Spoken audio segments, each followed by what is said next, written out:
within 2 months, I lost 90% of my USD value, 70% of my BTC value. And I was like, it was all my money. I was like... For example, we had the AI wave and maybe we get another wave on AI.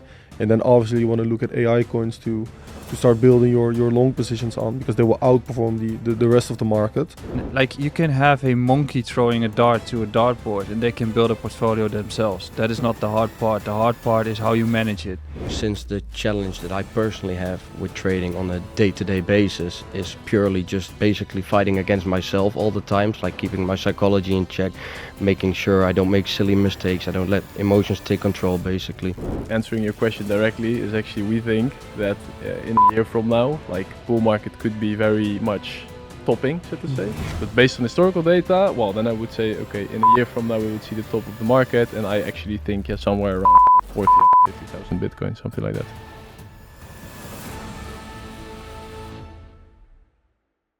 Welcome to the first ever BrightFunded X Tribe Capital podcast. My name is Jelle, I'm one of the co-founders of BrightFunded. In today's episode, we've filled an amazing roundtable of some impressive traders. Today we dive into different type of traders. We will dive into the similarities, into the things that are different from each trading style. And I'm pretty sure that each trader in this roundtable is very unique and successful in their own trading style. So without further ado, I'd like to introduce our guest. A very warm welcome, each one of you. I'm very glad and grateful that you guys took the time to come on this roundtable and have a very interesting discussion about trading. So on the left side, we have Jip, TradingJip, crypto swing trader and founder of Tribe Capital. Jess, algorithmic trader and chief investment officer at HODL. On the right side, we have Michael, crypto swing trader and founder of IMN Group. And on the right side, we have as well Justin, official trader for Tribe Capital and Forex day trader. So first of all, guys, I want to ask you to give a brief explanation about yourself and tell something about your type of trading. First of all, Jip, go ahead, man. Yes, I will. I think everyone on this table, and I think also quite some people that are watching, due to the fact that BrightFunded is hosting and Tribe Capital that is hosting, probably already know me, but I'm 23 years old from Amsterdam, got into crypto at around 2019. Ever since then, basically just became obsessed first with investing and pretty swiftly already switched to leverage trading due to a friend of mine that introduced me to it, and basically got obsessed with the charts, and at some point I had the urge to teach people about it and started a community as well around it, and now been doing this full time for almost 2 years. I think next month I'm doing this full time for 2 years since I quit professional football for this and gave up that to start doing this full time, and really enjoying it so far, and also enjoying making content and podcasts and everything, and just tell people about trading and educate them on it. So definitely happy to be here and making another podcast with you guys in a bit of a different setting this time. Definitely a different setting, and me and Jip are already working for quite some time together. So we have a very already working for almost a year together, already recorded some podcasts, but right now in a different type of setting. Will be a very interesting one. Next up, Jess, tell something about yourself and your type of trading. Yes, thank you for inviting me at first here. I actually started in crypto in 2017. Firstly, of course, started as a noob, threw some money in the market, made some money also in 2017, but then afterwards also lost a lot of that. Actually, in the meantime, 2018, just kept on learning and finding more knowledge in regards to crypto as well as the financial system. Fast forward to 2020, I joined HODL. HODL was actually, or is still, investment fund in the Netherlands, whereby we leverage different strategies. And I started there as a fundamental and technical analyst. Then actually 2 years later, I became the head of trading. And as of now, 2024, I'm the chief investment officer. Just a lot of, self-knowledge, teaching myself, learning actually from people around me.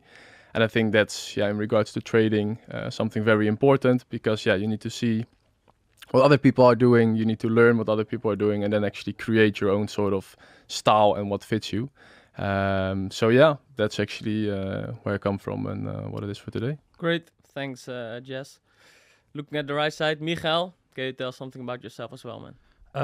Michael, 31 years old from Amsterdam as well. Started in crypto in 2017. Started my first company when I was 14 years old. So I'm doing it for 17 years now. Originally in crypto and became full-time 1st of January 2018, which we all recall as the peak of that cycle. 2 rough years. Started my company, which back in the day was a Discord group, kind of similar to your community as well. From Beursplein 5, which is the former Amsterdam Stock Exchange. I've done that for 5 years, swapped offices, swapped team. So we went to the South as closed down the Discord group, started MN Consultancy to advise clients on their strategies in the markets, still having self-custody, which we find very important. We've got MN Capital, which is a venture capital where we invest into startups. And we've got MN Academy, which is basically the courses and all the social media that we do. Team of 7, raising to 11. So that is a bit about me. Great. Thanks, Michael. I think, Michael, you are probably one of the most influential people within the Dutch trading, especially crypto landscape. I think one of the first real traders that doxed himself and really talked about crypto from the very, very first beginning. So interested in also your future stories in this podcast. But first of all, Justin, can you tell something about yourself as well, man? Yeah, so I'm Justin, I'm 20 years old. I'm from the east side of the Netherlands, and I started in crypto as soon as I dropped out from school, which when I was 16, so that's about 4 years back. Lost a lot of money in crypto, made some money in crypto. Back then I used to be a self-employed painter, so I had decent capital to start with. And after the bull run ended, basically I decided to transition to Forex, since I just personally found that the crypto market wasn't really for me due to it being 24/7, etc. And I really wanted like a fixed schedule for trading. So that's why I decided to transition to Forex. Found success in Forex quite early due to having a pretty good mentor, I should say. So imitated him to the point where I almost became the exact same trader and then just went from there. And now I rent an office for about, I'd say 7 months now. I've been trading full time for about 1.5 to 2 years. And that's what I'm doing right now. So yeah. Great, Ben. Thanks for the introduction. And also official trader for JustinDXY. I think recently you partnered up with each other, right? Yeah, I think about 1.5 or 2 months ago. It was actually a little bit by coincidence because I came across your Twitter once, but you weren't really posting any analysis or any trades, so I didn't even realize that you were that serious into trading. And then I think at some point you joined one of my Twitch streams and you said hello, and then I texted you on DM, and then we just started chatting. And then once he said that he was also renting his own office, and because there's so many people on Twitter, and I think everyone can confirm that there's a lot of people that are just LARPing on Twitter and acting like they are trading full time and acting like they're profitable traders. But I know that if you're stating that you're renting an office for trading and that kind of stuff, I was like, okay, this guy probably knows what he's doing. Then he started talking about the amount of funded accounts that he was having, and he was also posting payouts on his Twitter. And then I was like, okay, this is like the real deal. And then we met up with one of my partners, I think somewhere also near Utrecht, or I don't know, and we had lunch together and we just chatted a little bit. And yeah, then we basically decided to partner up, and he's taking care of the Forex session of the community, and I'm taking care of the crypto section in the community. And I think so far that's definitely working well, and the workflow is going well, and we are also both building our personal brands on the side and helping each other with that, and creating content, and then mainly trading, obviously. And yeah, so far the partnership is working very well for me. For sure.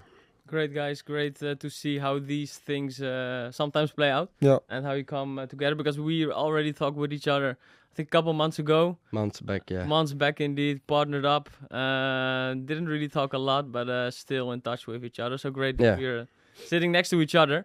All right, team. I think we have a very diverse table with different type of traders. As I just mentioned in this podcast, I mainly want to dive into the similarities, differences between the trading styles. And first of all, I want to start off with you, Jess, because you at HODL, you guys are more focused on the algorithmic side. but you used to trade more manual, like for example Jip and Justin do. Can you tell me a little bit what attracted you to the algorithmic side instead of the manual trading side? Yeah, of course. I think the biggest change was mainly because of the business. So first, when I started, it was of course me, myself, and I trading, in my room, in my house, whatever. And yeah, actually, as soon as I joined HODL, of course, a much bigger organization. Well, back then when I started there, it was very small. I was one of the first employees, and actually, well, it progressed. So one of the other founders of HODL, he actually already had an algorithmic trading software company called Growity. And Growity is already developing the software over 5 years now. Actually, 5 years ago, it was like very premature, so to say. But yeah, as of today, it's really advanced, super high frequency, and everything is built in Rust to actually make it as fast as possible. But yeah, how it actually got to that point is really like a natural evolution from like demand that actually people wanted, especially in the fund. So yeah, of course, if you're managing a normal fund whereby people can hold or whereby you hold high cap, mid caps, low caps, people are also able to do that themselves. You know, they think they can outperform the market, and they will, see that they are also able to do that to some extent, of course. But then actually, on the algorithmic side, not a lot of people have their own algorithms running at home or are even able to make that. So I think that was really the point where we thought, okay, this is something special that we can offer to the people, but mainly also now coming to a point where we want to offer it, or where we are offering it to bigger institutions, mainly because they're actually searching for very low risk strategies with also low returns, but still low returns for them. Yeah, it's like 10% or something, and that's could be done with like specific strategies that are available in algorithmic trading. So yeah, I think that's a little bit of the story how it got where it is today. Great. And you guys are more focused like on the algorithmic side with HODL, of course. Do you guys also implement it at the IMN group? Because I know that you guys are also busy with the hedge fund. Is that also something related to algorithmic or more your own trading style?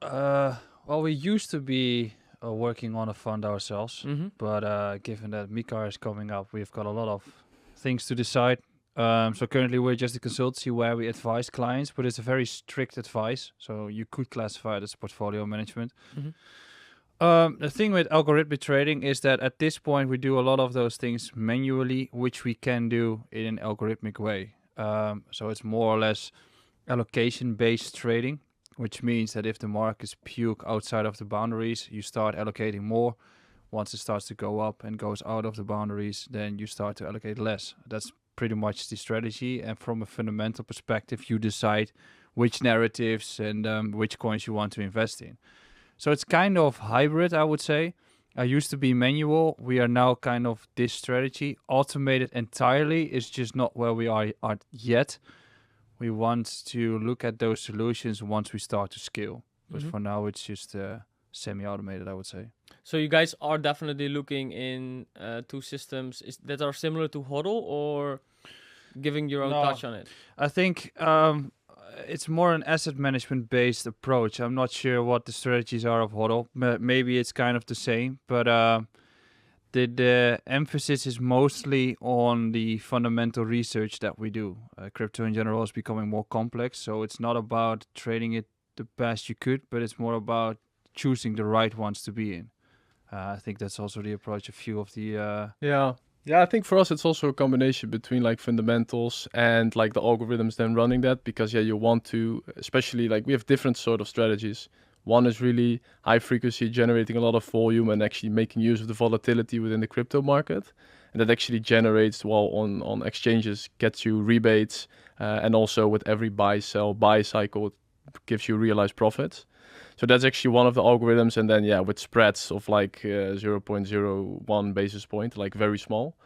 And then actually on the other side, we have like arbitrage between other exchanges, and then also as I mentioned, the delta neutral, which is being built on. So I think it's more logical, or not logical, more like mathematical strategies optimized by developers.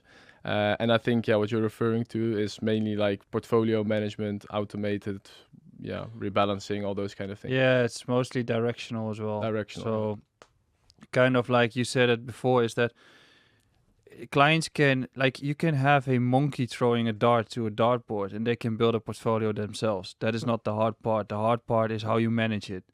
And that's what we want to do for our clients, is that you need to trade it well during the markets. So we do it manually, but now there are a few hurdles that the clients need to do a lot of orders themselves to making sure that the allocations are put the right way, that if something starts to run up, you want to have less risk.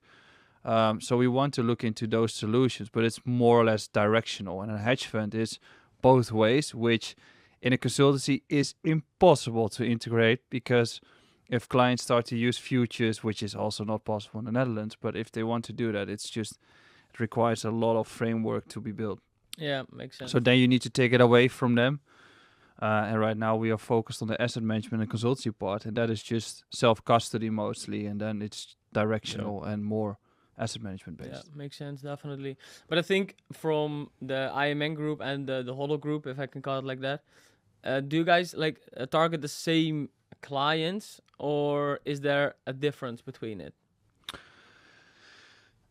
I think it's quite similar, but you're more looking into institutions, I would say. But I get from the clients that we onboard is that they also screen different funds. It's usually 100K plus or bigger portfolio. So it's it's the same group, but everybody has the different approach, and they can just pick which ones they want. Or some have portfolio with us, or portfolio with MDEX, or portfolio with HODL. It's just whatever they decide. Yeah, I think biggest difference is actually what you mentioned. It's more on the consulting base, what you guys are doing. Of course, people hold their own assets, which is also in terms of regulation then possible. Mm-hmm. And for us, we have a registration with the AFM.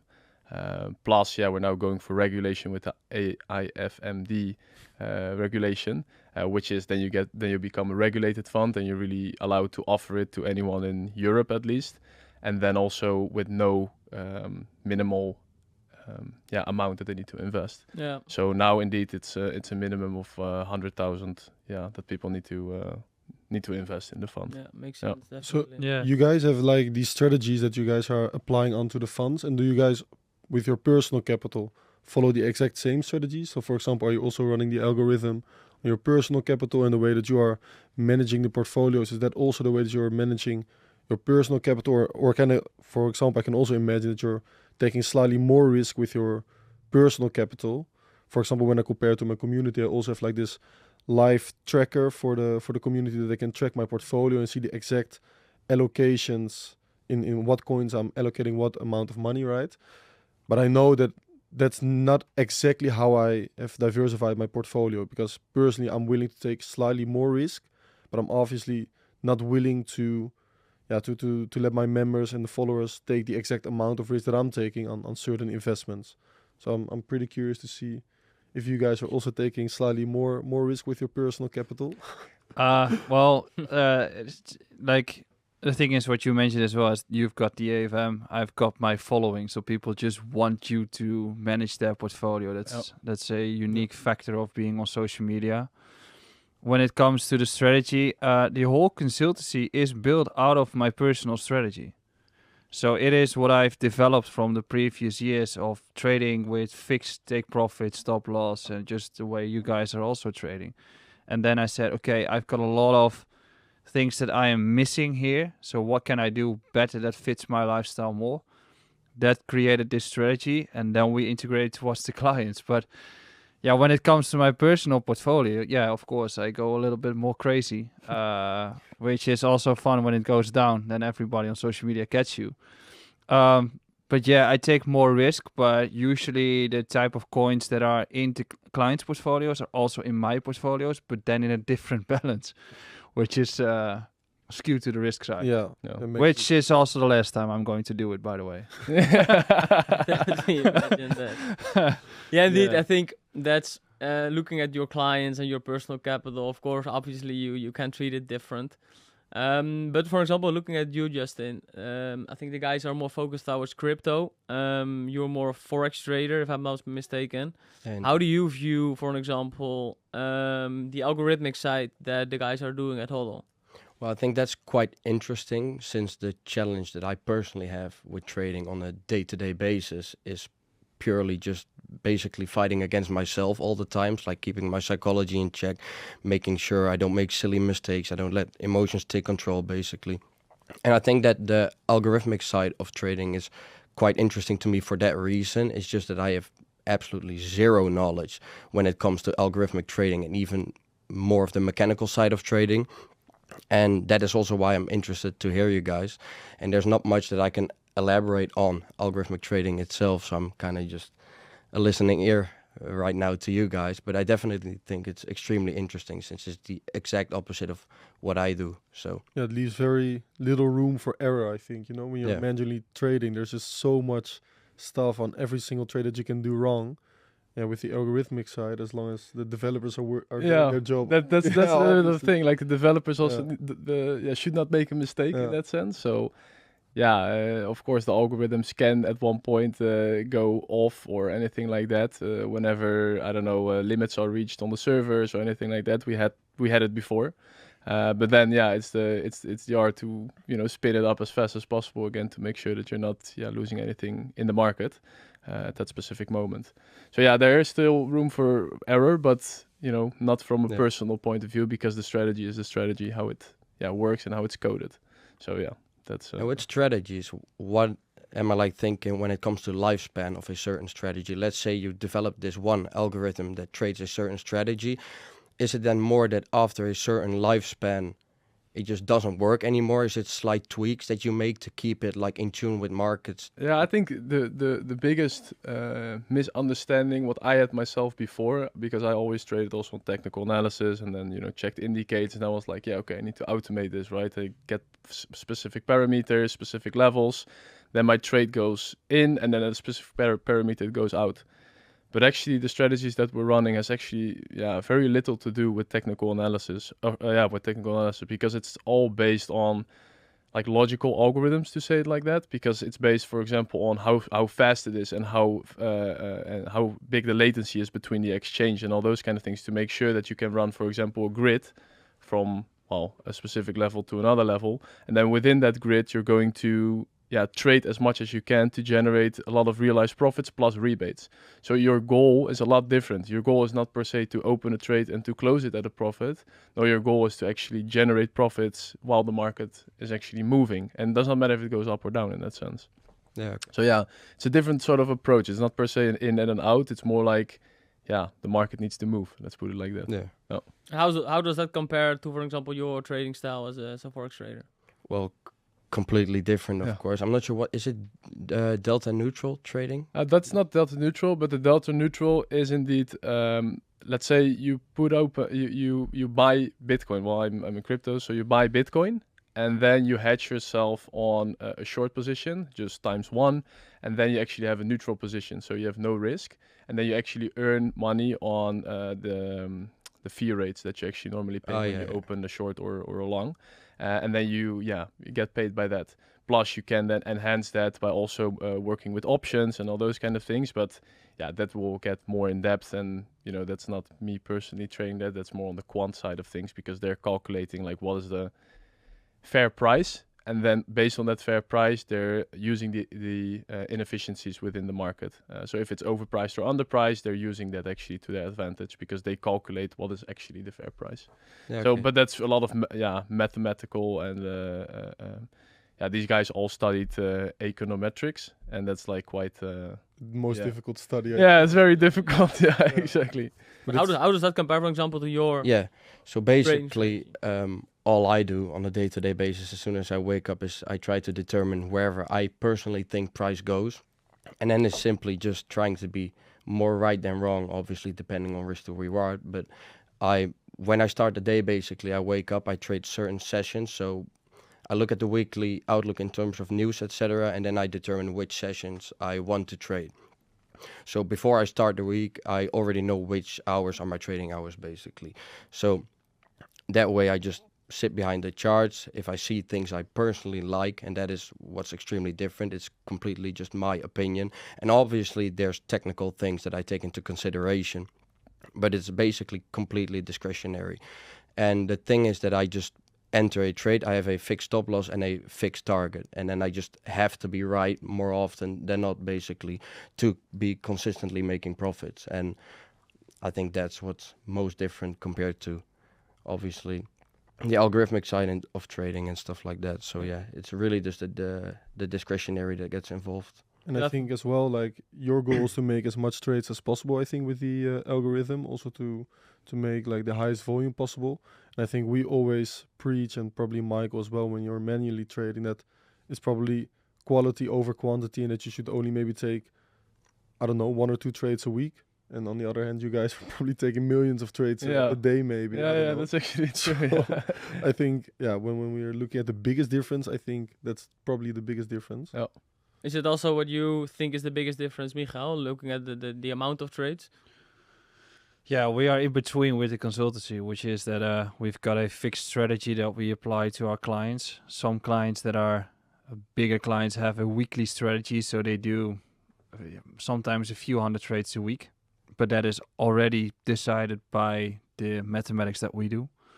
Algorithmic trading, especially in delta neutral strategies, is completely different than manual trading. And I think with manual trading, you've got a lot of emotional factors to take into account, also how you feel and what your thesis is on the markets. With the algorithm, especially delta neutral, it's just about execution mostly, latency, all those things, or where you find some certain inefficiencies. But also, if you have a directional algorithm that is having a wrong thesis, that's where you go off. So ultimately, your thesis needs to be right, independent of a lot of factors. So for us, it's more about the research instead of the trading. I don't really care about TA that much. I still post about it. I still fancy it a lot. But when it comes to the strategies, it's more about what is a fair value for this certain coin at this point? What's the narrative? Where do we go from here? What's the dollar doing? What's the macroeconomic factors taking into account, and make a certain valuation of an asset for the coming period, instead of either having all those indicators or grids or anything else. It's just in between. Yeah. And do you advise for each one of your clients exactly the same, or is each one of your advices for your clients like tailor-made? Everything is tailor-made.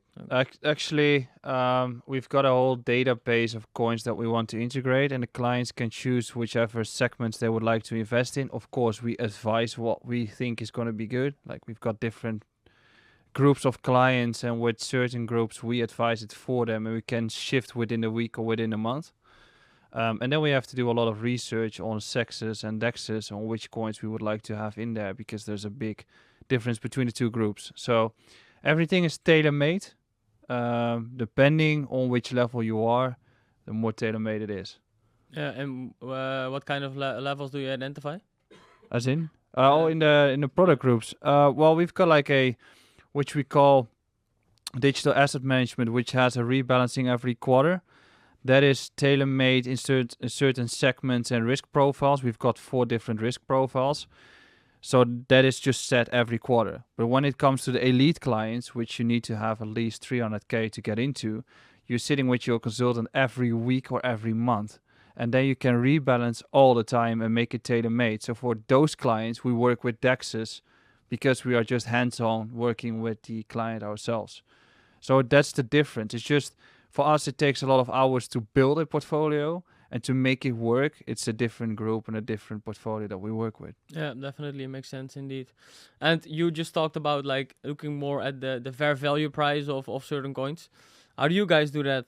Because I know you still use like a lot of indicators. How do you view, for example, the strategy analysis that Michael and IMN Group is using? I think what he means with fair value is more like the investing side of the market, whereas you are doing your fundamental analysis and considering whether or not a coin is undervalued. And that is like also how I do my fundamental analysis and analysis in general for my investment positions. But when I'm just day trading or swing trading crypto, I'm not necessarily looking at a coin that is, in my opinion, undervalued. Yes, I'm considering narratives and all of that, because for example, when I'm looking for longs, I prefer to long the altcoins that are having a good narrative at that time. But when it comes to fair value, it's more, I think, at least a fundamental analysis, and then say, okay, for example, Bitcoin is trading at 60K, but you think that the fair value for Bitcoin in the upcoming period could be 80, 90, or 100K according to the cycles and the fundamentals and stuff. And then you consider buying Bitcoin at 60K because you expect Bitcoin over a longer period of time to start trading at the fair value, which after doing the fundamental analysis, for example, can be 90 or 100K. So I think that is more the investing side, and that is not something that I use for my day trades or swing trades. But for my investment positions, I definitely try to invest into coins that have good fundamentals rather than good technicals. Because when I invest, I don't care about technicals. I just care about buying certain altcoins or Bitcoin at an undervalued price. So let's say I believe that Bitcoin, for example, will reach 90 to 100K this cycle. Then I know that as long as I buy Bitcoin below that price, in my opinion, it's undervalued, so at a discount. And at some point, that position will be in profit, in my opinion. So as long as I can buy it under my fair value, I'm making profit. At least that's how I'm looking at my investment positions. Yeah, so for the long-term investments, you probably look at the same things, but for your daily day trading, you look at like different things. Then I just only consider technical analysis. Yeah, and a little bit of narrative, because you know that the market tends to move in waves. So for example, we had the AI wave, and maybe we get another wave on AI, and then obviously you want to look at AI coins to start building your long positions on, because they will outperform the rest of the market. But besides narrative, then I just simply only look at the technical analysis. Don't even consider news events or anything. Just I try to trade what the chart is telling me. And I think that as a trader, it's also, in my opinion, the only thing that you can really hold on to, and the only thing that you should consider when you are building a position. Yeah. But for investment, it's obviously a completely different story. Yeah, definitely. Is this something you agree with, Justin? Would be like a surprise if you say no right now because you're a partner. Yeah, 100%. Yeah? Yeah, indeed. It's the exact same for me personally. Yeah? And I don't do too much on the investing side of things. For me, it's mainly just day trading. Looking to expand or branch out in a bit more higher time frame stuff. But for now, it's really just leveraging prop firms and just making my money that way. Yeah. So yeah, just purely technical for me at this point. Yeah, makes sense. And do you guys ever consider those factors with like developing algorithms? So what kind of factors exactly? Like the fair value price of... Of course. Yeah. As I mentioned, for example, with the delta neutral, also managing the options, for example, having a fair value price calculation. But it's hard. Yeah, that's the thing. It's a Why lot. It's a lot of mathematical equations, and like I mentioned, I'm not this rock star in math. I can do it, but not like these guys can do it, so to say. And they are just taking all the things into consideration, like volatility, volume, prices on spread over different exchanges. Then they calculate a specific price, and then they think, okay, this is actually what should be the value. And then, if that's higher or lower, the price at that moment, then they will take action on that and wait for the price to reach that fair value, because it's all substantiated by mathematical equations, and it should go to that price in that sense. And that's also, for example, with algorithms that they're developing in regards to market making, it's all based on a theoretical price. You need to, with market making, you can make money on the spread. And, that's between like the highest price that it's, or let's say the price that it's being, the lowest price that it's being sold for, the highest price that it's being, someone is offering that, so to say.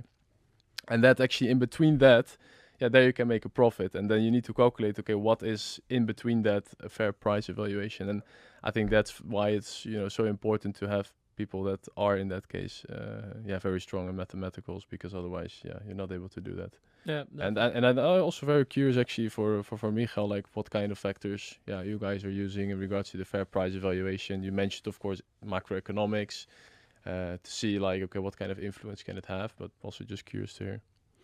We've got it on multiple levels. So when it comes to Bitcoin, you can do a calculation on the fair value based on hash rates and on-chain data. That's the only one out there that you can actually do a fair guess on what a valuation is. With the capital that we have, the venture capital, we need to make estimates of market size and the impact that the project can have when it comes to valuation. And I think the crypto markets are moving a little bit more towards a revenue-based valuation for projects. So within DeFi, you've got total value locked, so you can value a project in terms of the total value. For instance, MakerDAO, their total value is 3 or 4 times more than the market cap or the size of the actual coin. While if you revert that to Ondo Finance, the TVL and the market cap is a difference of 20x, the other way around. So you can start valuing projects and you can combine that with your thesis of where the markets are going to go to. But most of it is still a lot of, guessing. So a lot of fundamental thesis when it comes to the dollar or macroeconomics, geopolitical. And the further you go in time with crypto, the wider the thesis become.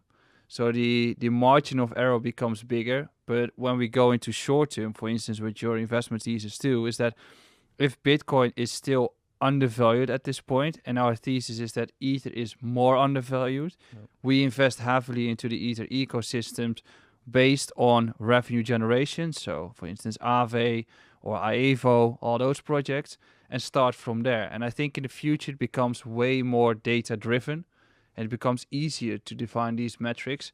But at this point, a lot of crypto projects are still worth billions, doing seed rounds at billions, that it's just like buy money. It just doesn't make sense, but it's getting there, I think. Definitely. And you mentioned that you currently have a team of 7 at the IMN group. When you decide with your team that you'd like to invest in a certain coin to enter the position, do you still consider and look at the same factors and indicators that the guys are using for their day trading to perfectionize and your entry? Some, I think, at this point in the market, it's just a matter of being fully allocated and just choosing the right ones, I guess. But once it starts to run up, it becomes more difficult to define what is the upside and what's the downside. So then a few of the TA metrics come in, but also risk.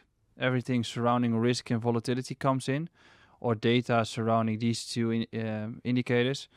And you need to measure the model. So if a coin goes double from here, you need to de-risk your position and start to allocate less. And that is where we are more or less focused, not on where's the RSI or where's the all those indicators and variables that you have, which usually are nonsense, except for if you are very lower time frame manual trading, then there are a lot of things that you can use, like if they take the liquidity or where's the liquidity, all those sorts of things are important. But for allocation-based trading, it's way less important. Yeah, I think Justin and I can agree that indicators are worth probably shit in trading. It's basically all price I never action use and And Forex is just like... you can't use it, I think, at least. I've never used it. indicators in Forex. How do you tackle events? Most I avoid personally. Or he gambles. Sometimes, every now and then. Part of the job. Just to hit the dopamine, right? I know for on a fun fact he's accounts, gambling on fun those accounts. events, guys. Not No, but recommended.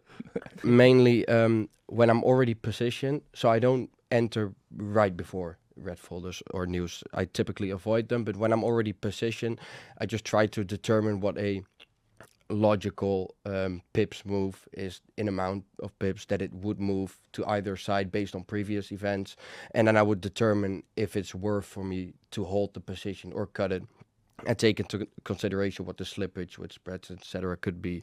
So I normally just see if it's logical for me to keep on holding the position, since I basically treat them as singular Black Swan events every now and then, since I don't look at any fundamentals. So it's just a randomized event for me personally, and then it's truly depending on how much I'm up, or can I take the hit if it turns out to be against me and stuff like that. So that's how I mainly treat news and stuff like NFP, CPI, FOMC. I'm just automatically out. I never really, or might leave some small runners, but those are just exceptions really. Do you still consider news events in your entries and in your holdings?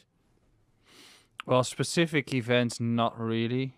Except for like a week ago, I got a call at 3 a.m. on Saturday evening that Trump got shot. And I was like, whoa, okay, that's something we need to take into account. But on macro scale, it is important. So if the dollar is going to be strong or weak, it is going to push up or down, Bitcoin up or down. If the liquidity is going to expand, yes, of course, altcoins are going to move. So on the bigger scale, it's important to make your fundamental thesis, but on events itself, like fun, people get liquidated and we move on. It's not that important. Maybe for you, for the algorithm, it makes events make sense. I was actually also curious to ask you, like, do you check then at the specific event? Do you also take action on it for your clients' portfolios, or is it just for longer term and for your clients and that's it? It's just if the thesis is right, the event should be fitting into the thesis. Yeah. If something changes there, we need to adjust, but not on the moment. Oh. And it's very rare that the event is not priced into the markets already. Yeah, that's most certainly true. Yeah, so checking the yields and checking the dollar, usually you see the markets moving a certain way before the actual movement starts, I would say. Oh. But around those news events, there's often quite a lot of volume coming in. Yeah, exactly. Probably the area where you guys make a lot of money with the algorithm. Yeah, for sure. So then you really see, the amount of trades increasing because, on a day-to-day, in the current market, there's a volume around 80 billion, let's say, in the overall crypto market. But whenever these kind of events, like what happened with Trump, but also the Ethereum ETF yesterday, you see the volumes in the overall market increasing significantly. And that's also when you see the trades and the volatility actually, also increasing, whereby our algorithms, go completely bananas. And what's the amount of volume and trades that you guys are doing? Volume is really dependent because, we can turn them on USDT pairs and make more volume, but mainly for the fund, we're actually running them against BTC pairs on Binance, for example. We're actually there for every pair, the number one. In regards to volume, but that's like a volume because no one is actually trading Bitcoin pairs anymore. I'm checking them daily. It's like 20 BTC, 40 BTC. There's no one. Exactly. So that's the thing. We are number one there, but the thing is, we originate from a standpoint whereby we want to generate more Bitcoins out of the market, and that really makes us also with the normal fund that we have. Makes us trade against Bitcoin. So we always want to outperform Bitcoin in the end by taking positions over a longer period of time, checking, of course, also the charts, but also taking into consideration the fundamentals, and then really trying to outperform Bitcoin. And then we also check, the Bitcoin charts in the end. And then also for the algorithmic side, which is having positions and then trading it against Bitcoin, we're also using that volatility to generate more Bitcoins again. But as I mentioned, it's one of the strategies. But to come back to your question, in news events, you see the market and the amounts of volume and trades increasing a lot. And the amounts of volumes that we're making is it depends because, for example, for the market making DAO that we're running, making 80 million volume a day, and for the fund we're making I think something 50 million average a day, but that's 2 times or it really depends on the market in that sense. Yeah, and are those news events really circled in your calendar at the office that you adjust your strategies, or is it already within the? No. So as I mentioned, for the grid strategy that we're running, it's just very broad grids, trying to also sometimes put on power grids that are in a very short period of very short or let's say close prices, so to say, to each other, whereby there's a lot of volatility at a specific point because of news events or anything like that. But in the end, it's a more of a long-term strategy whereby we hold a specific asset and then it just trades all the time to generate these rebates and realize profits. Yeah, great. I've got an example when it comes to events that I over the past few months that was completely different than our thesis. I think I made some posts on it that I went all into altcoins. That's why I was making the jokes earlier. I did that basically at the end of April, beginning May, finished off at the low of ETH BTC, which was amazing. Then the dollar started to change its trend and the yield started to fall. However, I didn't calculate that Mt. Gox all of a sudden started to release their Bitcoin, which actually hammered the price of Bitcoin, while actually gold started to run up and the yield started to fall. So price of Bitcoin at 58k was at the same level of yields as 3 months before that, where Bitcoin was making the all-time high. So my thesis was good on macroeconomics, but I got hammered because of crypto native stuff. So That's when you go wrong when it comes to events, as some are more important for certain assets than other ones. But now we're back to 66k, so I'm all good. But It's a long-term game, right? That's the thing. that's the thing, and we have been scaling in some more on the downside. I couldn't do that personally, but for the clients, I was happy that I was able to do that. Yeah. But that's just thesis. I think you can be as good as you can, but you can also be wrong. I think it's actually really funny what you're mentioning because I actually had exactly the same problem. You know? Like with the fund, we're always very, to some extent conservative to make sure, that you always protect your capital and also, leave buying power on the side. And then when it comes to your own portfolio, you're like, okay, I see that it's a very good moment now, and I trust that I'm, seeing it right, and then you're just going in for it. And then, sometimes indeed it plays out differently. But I think that's also, part of the game. And as long as it's, not having such a big influence on your day-to-day life, whatever, it's all good. It's a long-term game, right? In That's the thing. 2020, I did the exact same at the summer. And within 2 months, I lost 90% of my USD value, 70% of my BTC value. And I was like, it was all my money. I was like, Yeah. what's next? Yeah. And then all of a sudden we had the bull run coming after. So not all of a sudden, but it was way heavier than we all expected. Yeah. So it's just being positioned and holding on to it for a little while. And then... But that's exactly crypto, right? You just need to, have big coyotes, as they call it. You Yeah. just need to stay into the market and try to go in as much as you can at the moments that it's really going down. And then, in the end, if you have a good thesis and you know fundamentally what you're doing, which is actually, I think, a lot more strong, so to say, fundamentals than I think, for example, looking at indicators and all those kind of things on the technical side, especially for long term. And I think then it will play out in the end, especially if you're holding fundamentally strong assets. Yeah. Definitely. And Michael, if you, for example, a situation that you just mentioned, if you evaluated with your team, what do you guys learn from these situations? Well, we're still in actual learning about this. Like, is this a wrong thesis or is this an outlier that we didn't know? Like, it's always a risk of over-analyzing the markets. We have identified a few points that we could be de-risking some more, given the information that we've gotten from the TA. We've just identified a few issues that we had within the team. So perhaps I wasn't giving enough time of studying or reading the charts. So we take some clients away. So I've got more time to do that stuff, and that's the important part. That's what we have been doing, and more or less you can't be right all the time. And if the thesis, as you said, if the thesis is right, which I think it is, crypto has the nature of reversing in 2 weeks. So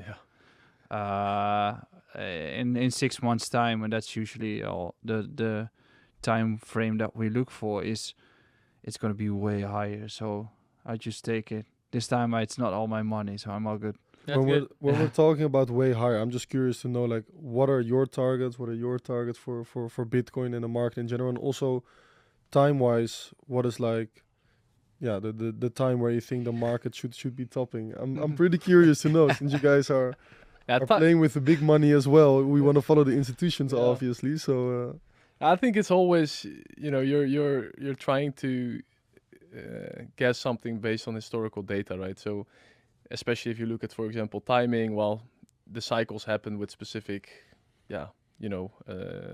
moments, so to say. And I think, answering your question directly is actually, we think that in a year from now, like, bull market could be very much topping, so to say, and that we're then, going to reverse. Nonetheless, I have to say, for example, with Bitcoin, we already reached all-time high much earlier than previous bull runs in that sense. Could also be due to the Bitcoin ETF in that case.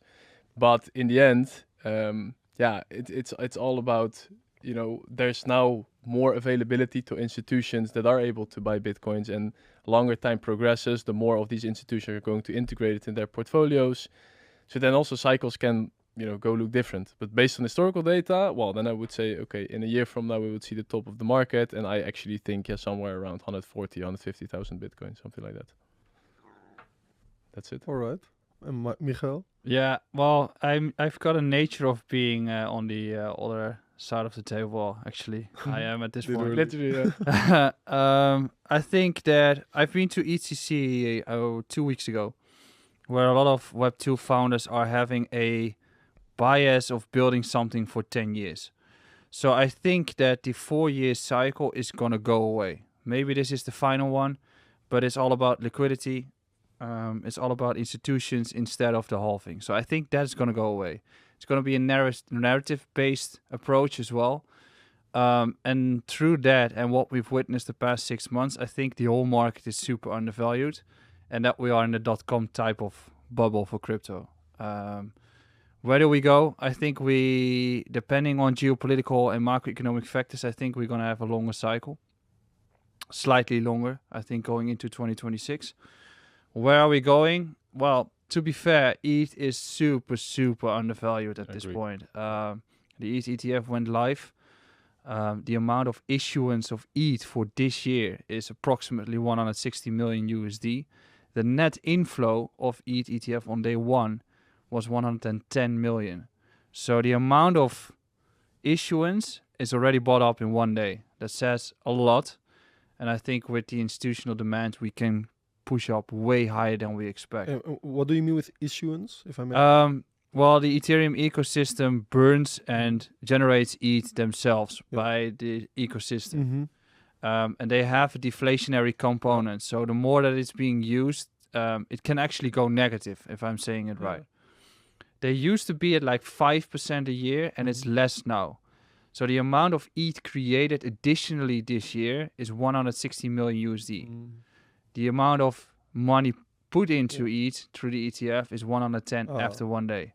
So that says a lot about the shock that we're going to see. Where do we go? Well, I think the entire sort of saga going around diminishing returns, we need to throw that away. Institutional demand is here, so let's just roll. The dollar is on the way. Well, inflation is still going through the roof. Rate cuts, they need to print again. The dollar is going to be weaker. So I think ETH to like 20k is going to be it's a fair estimate to me. And Bitcoin to 300 to 600k, somewhere in that ballpark. Let's hope so. We can rent a bigger studio in that case. Definitely. We can buy a studio. Multiple ones. Yeah, but the thing is that if I ask everyone right now, everybody's going to sell somewhere in the summer of 2025. There's a lot of people saying that. If everybody is looking at it, I'm like, just like right now, after the halving, the altcoins are going to fire. Well, the altcoins went down 60, 70%. So if that is the case, perhaps we're going to repeat this pattern again of having a great second half of 2024. In 2025, people start to remember what everybody was saying and start to sell off their positions and have another run, which nobody expects. So the psychological part makes a lot of sense. I totally agree. But I think doing it again is going to be too easy. The institutions are not going to do it. So either they maybe top it out a little sooner, earlier than everyone is expecting to. That's a scenario that I'm going to anticipate because I really don't want. But then it's a super cycle.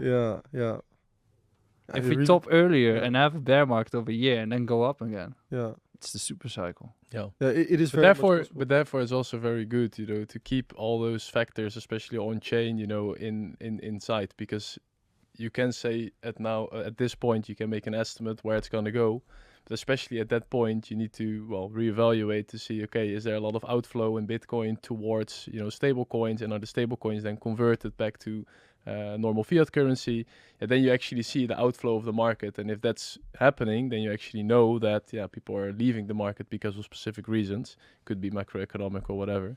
And I think those kind of things, you just need to keep in mind. Well, if Trump is going to have Bitcoin as a strategic reserve asset for the US dollar, then I saw a tweet yesterday from a Wall Street firm. I don't recall the name anymore, but they estimate that Bitcoin is going to be 1 billion each in 2038.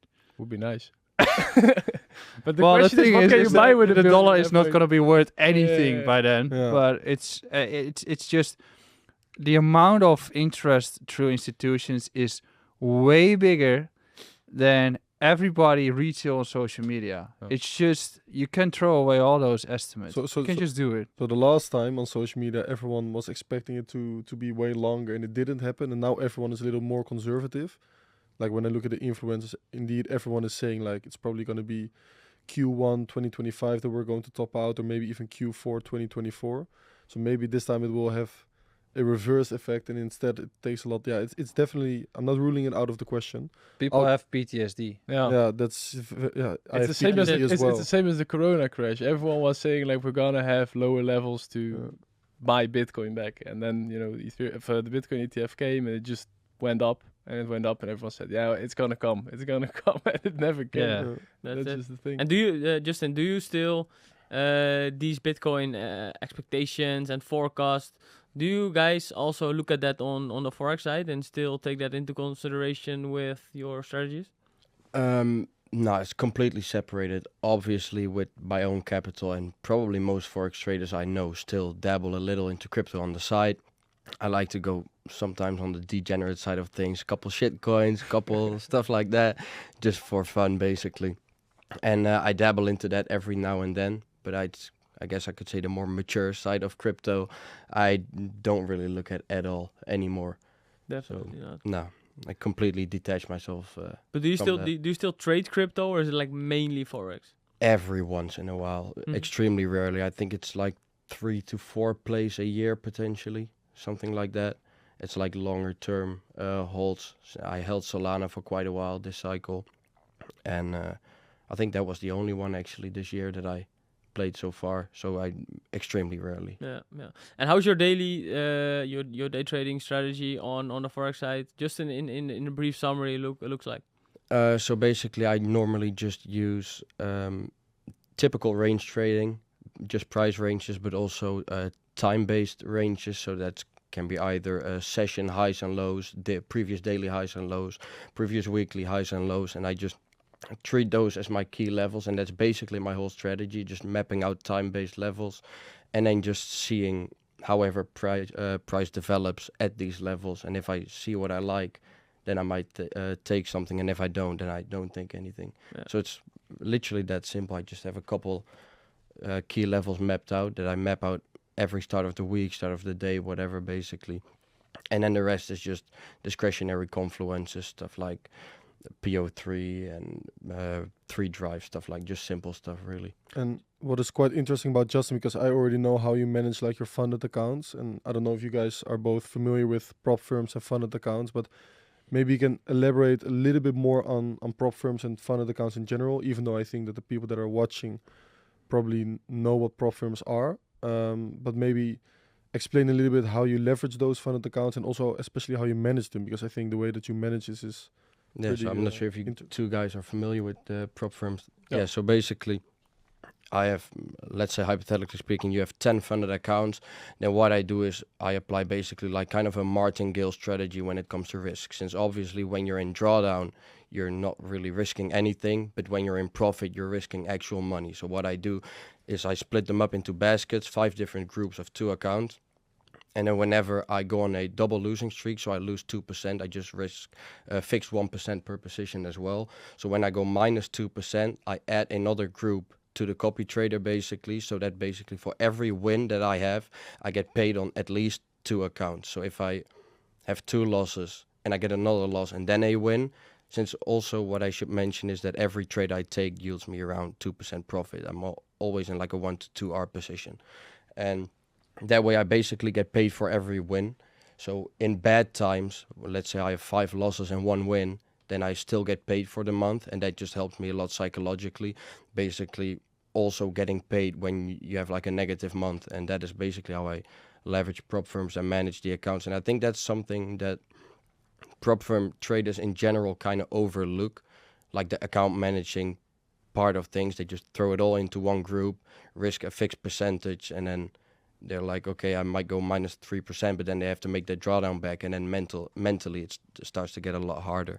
So I feel like the account management strategy that I apply is just a great way to keep yourself psychologically in check and also just get paid for every trade, basically. So that's how I manage the accounts now. But the strategy in itself, like the martingale strategy, you could end up with nothing, right, in the end? Or Yeah, how exactly. do you prevent that, like by doing? Yeah, that's a great question. Basically, what I've determined based on previous data from my trading is that I shouldn't. Obviously, there's always uncertainty, but I really shouldn't go on such a losing streak where I lose all the accounts, since that would mean, since after every 2%, I add 2 more accounts. So basically, I have an additional 10% of drawdown on my final account. So then I'd have to lose 20 trades. Okay. Obviously, win-loss distribution is different, etc. But to keep it easy, you'd have to lose 20 trades in a row. And with a 2RR strategy with quite a higher win rate, that's just extremely unlikely that since I might lose the first account, which is fine, the first group, but then I still have the second group, the third group, and the fourth group. So And based on my strategy, I just shouldn't blow the account. And in the meantime, you're also starting new challenges for new funded accounts, right? So Yeah, let's say you lose obviously. 1 or 2 accounts, you just start 2 new. The thing is, with challenges, I rarely actually trade them. I just look when there's news, volatility, just slap it on there, slap a little 30 lots long, and then I pass it. Then it's nice. If not, then not, basically. It's like a business model, right? I really like it. I mean, the challenges are relatively crazy. speaking so cheap that you can just gamble them on news. You can lose a couple, and then if Don't- you win don't one, they the get a higher ROI, price? Not You can add recommended. another group, you know? the ROI just exceeds it heavily. It's pretty So- smart. I like it. And obviously, firms have like no news trading rules, but normally in challenges, a lot you can just Yeah. fully ape them. And But it feels like if you go to a casino and you lose twice, you just double down, and then you lose Yeah, twice again, you double down again. But don't you? basically. I get that strategy, but don't you get like inner pressure when you add more accounts to it?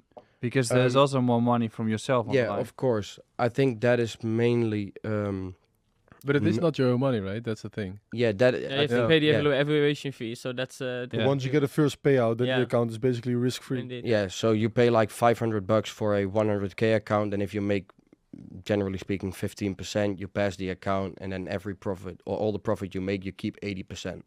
So that is also what I spoke about on Twitter before, is that let's say win-loss distribution is completely out the window and you just lose 10 trades in a row, 10 trades in a row, 10 trades in a row with 1% risk. Then you would have lost 3 challenges, which is $1,500. Then if you were to make 20%, which is 15, to pass the challenge, and then 5%, which would be a 4K payout, you'd still be up heavily on your investment when you've actually not yielded profits in the market. And that's the leverage that prop firms kind of offer to even to make unprofitable traders money, basically. So that is also what I say on Twitter. People flex pairs, but it doesn't really mean anything, since it doesn't even mean that you're profitable, since you can just make money when you're net negative on positions, basically. And I think the challenges are just so cheap, and you're not actually risking your own money is what makes it so easy to double down without any emotional attachment. And I think that's also from like how I am as a person, really, that I normally just tend to not really care. And I think that has helped me with trading a lot. I literally couldn't care less, really. So. And if you hear this kind of risk management outside of like the prop firm trading, are there any similarities with your risk management for your institutional clients, or is it like completely different? It's it is completely different in the sense that you kind of do the same. When the market starts to drop, you have like money on the side to allocate in, but you've got certain thresholds that once the market starts to fall more, or if there's a thesis that is not right anymore and you need to switch, So at first we do it for our clients depending on their risk profiles. Then we decide which risk they want to take, and then it's all about the thesis. Is this event going to be aligned with our thesis? Did it change on a weekly basis or not? And then you need to adjust. So it's kind of different, but we still have those metrics to make sure that our clients are not going to go on a Titanic. No, that's definitely. And do you execute the trade yourself, or are the clients executing the trade? Yeah, so we want to do it ourselves, but then you need to be a fund. A lot of clients don't want that. So we designed a strategy that is just as simple as just filling in orders, and the clients do that on a weekly, monthly, or quarterly basis. And we're looking into it to integrate a management or asset management tool. So we don't manage the clients, we just build a strategy. Yeah, and is it possible to do that also automated, or? When we want to do the asset management, it's gonna be like that. Some clients actually made a bot themselves, so they just are like, they takes 1 minute for them. It's better. It's even better, less yeah. than a Yeah, I'm gonna sit with them, I guess. But yeah, it's just 1 minute work. Yeah, they're still executing themselves, right? If they Yeah, would they're connect still their executing account, themselves, that's but the a few of difference. these guys are tech guys, so they Mhm. just said, "Well, I'll build something myself," Oh. Yeah. which is fine. So now I'll buy it back, I guess. Well, these Definitely, days you yeah. can do anything on Telegram, right? You just Yep. send a message there. You can even Yeah. connect your wallet, everything. So And you can do a lot with APIs. So there Yeah. are a lot of software providers that can actually provide you with a solution. Definitely, and that's also the difference with HODL, right?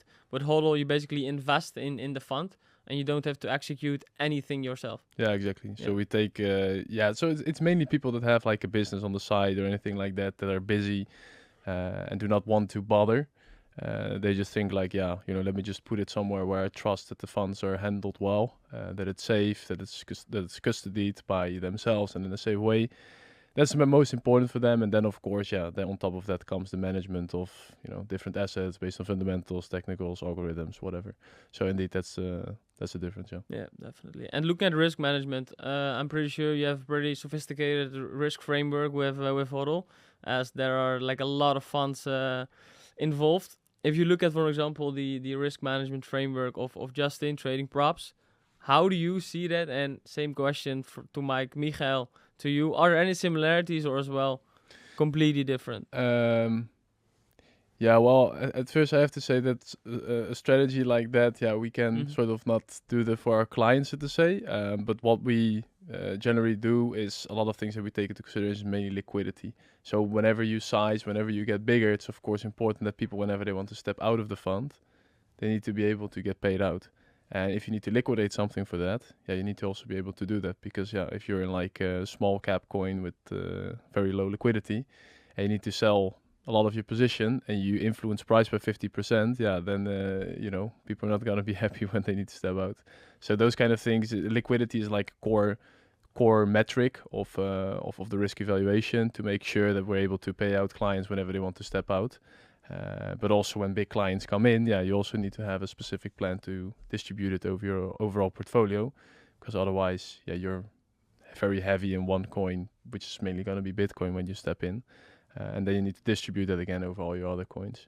So I think that's mainly it. It's all about liquidity, but that's mainly for the actively managed fund. And then for the algorithmic side, like I mentioned, it's all about volume. It's all about volatility. That's the main importance. Yeah.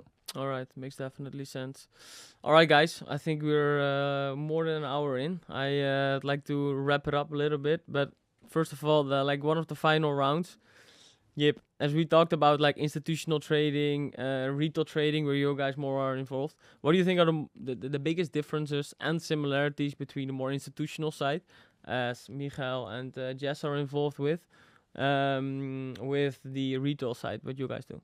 I think the biggest difference is probably also risk management, in which Justin and I are probably a little bit more Deegan, but like they were saying as well, with their personal capital, obviously always take a slightly more risk compared to the capital of your clients. And on the other hand, I think with the strategy that Justin and I are having, there's a lot more room for error compared to the strategy that Jess and Michael are having. So I think those two are the two biggest differences. Yeah. Do you think that's the same, Michael? Yeah, I agree actually. I think like from a personal perspective, this week I was talking to my girlfriend. She said, "Don't you want to trade anymore?" I said, "Well, actually it's quite relaxed to not be a day trader." Back in the day I was a day trader and I was working with the companies as well, and both literally couldn't be fully going forward. Being a day trader, you need to dedicate your time, so that's what you guys are more or less doing. If you build a business, you need to build a strategy that suits with your business. So, I mean, that's the difference, I guess. Yeah. And how's the company currently looking like? Do you still have day traders on the payroll? Well, we've got 3 different teams. So we've got a marketing team, we've got a capital team, and we've got a consultancy team. So we've got another consultant, but we don't have any day traders. We are like, if the option market at some point in crypto is going to be anything, I'll be happy to get my bear market strategies going, and then I'll be diving into the bunker myself and probably 1 or 2 traders, but to hedge the positions or to build strategies. But at this point, it's just directional and more relaxed. So we don't have day traders, and that's actually quite fine. Definitely. And you used to day trade yourself. Yep. Right now, do you still look at the charts a lot, or you consider yourself more like a businessman that are managing investor relations? Well, the like times your that I'm relations? looking at the charts didn't decrease over time. It's Mhm. just a habit that keeps on being in there. If I wake up, first thing is the telephone. If I go to bed, the last thing I see is the telephone. So, I'm more or less building the business, but I'm also more inclined in building strategies that are more long term. Well, as I said, if it's going to be bear market at some point, I'll be looking into bear market strategies. But also, if the asset management is going to get going, I have to, because then you need to be having more advanced strategies. But for my personal trading, yeah, of course, if I see altcoins and meme coins moving around, I want to be involved. definitely But pick it up. I've made a decision of not doing it. That's great. All right, gents. Final round. I'd like to wrap this episode up. Justin, what's your advice for aspiring traders that want to be in the position where you are right now? What's like the key advice you would give them? What personally helped me most is just complete emotional detachment from trading itself and just having another income on the side before you actually use trading for having to make money. So basically, if you need to make money, that's just going to cause a lot of issues. So if you're in the game purely to make money because you need it, I'd say look for that elsewhere first before actually stepping into the markets. So that's like the key advice that I'd give for people looking to start trading. To start trading, indeed. Yeah, to have something on the side, to don't have the urge to make money trading, but you better off with like having something on the side and learn it at the beginning. Yeah, exactly. That's great. What about you, Michael? Well, actually, that's really good advice. I would always say, but that's probably contrary to you guys, to not use leverage when you begin. Know what you're investing into or trading, so understand the actual, either it's indicators or mechanics or variables or the product itself, and just don't use leverage, because I got screwed up when I started myself. Be profitable, trading spot, you can do a lot, and go from there. Make it simple. Keep it as simple as it is. Yep. And don't dive too deep into. And it's in the end, like, what is also the thing is that a lot of people are moving away from what they are doing, but you need to keep on pushing. Yeah. That's what crypto is the same. I just went over a Telegram group or a WhatsApp group of people that were in 2017 were involved. I think 3 of 120 are still left. But as long as you stay in the game, you'll be fine. And what do you mean with stay in the game? Just doing stuff, investing, building, learning, working, just staying into it. As long as you keep your capital and you can still invest, you will be outperforming the rest that quit. Yeah. There's a nice quote. I think I used it yesterday for a video as well.